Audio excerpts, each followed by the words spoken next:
In India, generally a vast area we are following monocropping. Rice, wheat, and nowadays maize is also coming very well. Maize is a very short duration crop and also it can be grown in different seasons. The productivity is very high, and along with our seed production of maize, there is also very good demand for our green crops. But most of the field after maize growing, it remain fallow. This maize is a very high nutrient demanding crop. So if we grow continuously maize and maize, the soil become very poor. Most of the nutrient is taken. So after if we want to grow any other crops, then the productivity is reduced. Even we are growing maize and after again maize, the second or third maize productivity is also down. So always we have to maintain a balanced ecosystem. We have to enhance the soil fertility.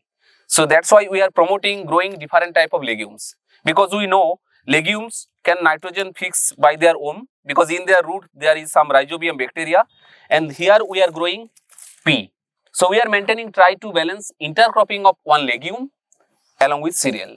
So because most of this plant, their roots are much deeper, they take the nutrients from deeper layer, and after their decomposition this nutrient come to the upper layer, which is help for the plant.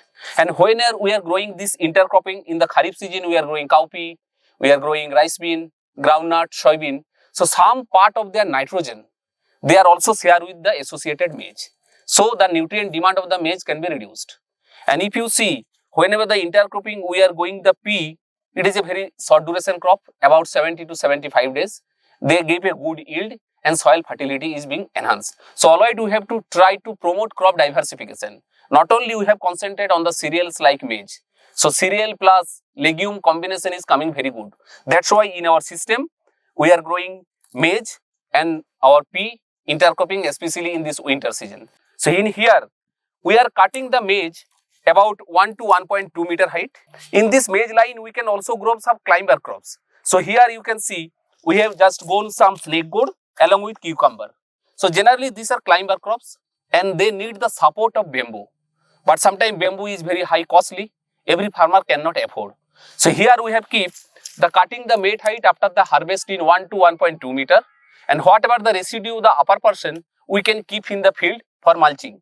And this stalk can be used as a support or anchorage for our these climbing crops.